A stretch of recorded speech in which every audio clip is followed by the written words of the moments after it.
안녕하십니까 여러분. 오늘은 일시적 2가구 1주택 요 비과세에 대해서 한번 알아보도록 하겠습니다. 법이 개정이 좀 많이 된 것들이 있는데 우리들이 그거를 조금 소홀히 한 면이 있어서 그거를 한번 오늘은 정확하게 말씀을 드리려고 그래요.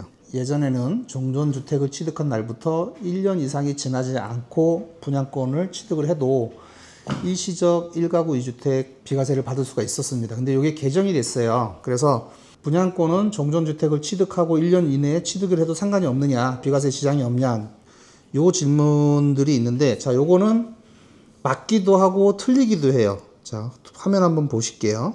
보시면 개정이 22년 1월 15일 날 개정이 됐는데, 잘 보시면 종전주택을 취득한 날로부터 1년 이상이 지난 후, 자, 여기까지는 뭐 상관이 없어요. 원래 있던 문구예요.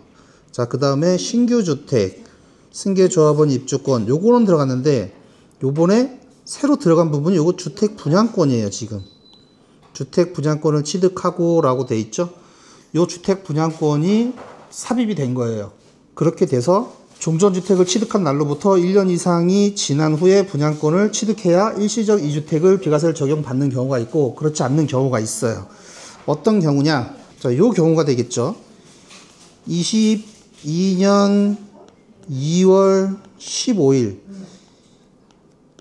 이날부터 취득한 분양권은 종전주택으로부터 1년 이상 지나야 돼요. 그러면 이 이전의 거는 상관이 없다는 얘기죠. 그래서 이거를 그냥 단순하게 물어보신다 그러면은 세무사들이 잘 모를 수가 있어요. 그렇기 때문에 내가 종전주택에 있는 상태에서 분양권을 취득했는데 이게 비과세가 되냐 안 되냐를 물어보실 때는 내가 분양권을 언제 취득했다를 말씀해 주셔야 됩니다.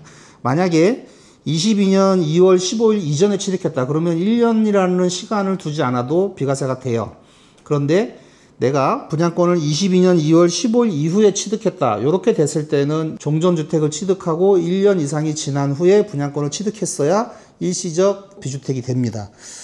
자, 그래서 요 내용이 지금 한국공인중개사협회에서 온 게 요게 지금 그 내용이에요. 종전주택을 취득한 날로부터 1년 이상이 지난 후 신규주택, 승계조합원 입주권, 주택 분양권을 취득하고 라고 나왔죠. 지금 요 부분이 새롭게 삽입이 된 겁니다. 여기에 명시적으로 없었는데 요 주택 분양권이 명시적으로 들어간 거예요. 그래서 요게 2022년 2월 15일 개정이 됐고, 그렇기 때문에 이 이후에 분양권을 취득하시는 분들은 종전주택은 취득한 날부터 1년 이상이 지난 후에 분양권을 취득해야 일시적 2주택 비과세를 적용받으실 수 있습니다. 요거 참고하시고요.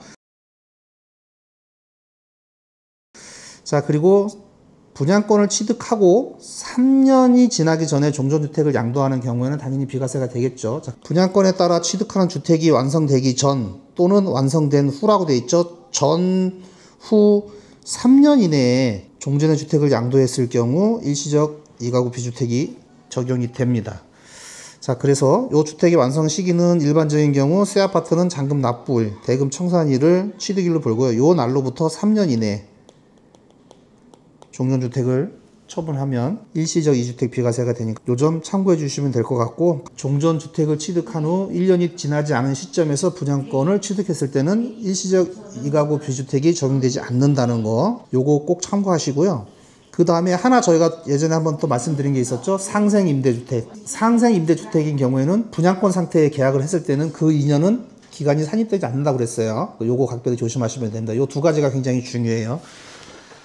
쉽게 놓칠 수 있는 거니까 요 두 가지, 상생임대주택에서 분양권으로 계약하신 분들은 그 계약기간은 빠진다는 거, 산입되지 않는다는 거. 자, 그 다음에 22년 2월 15일 이후부터는 종전주택을 취득한 후 1년이 기간이 지난 후에 분양권을 취득하셔야 일시적 2주택 비과세를 받을 수 있다는 거, 요 점 오늘 말씀드렸습니다.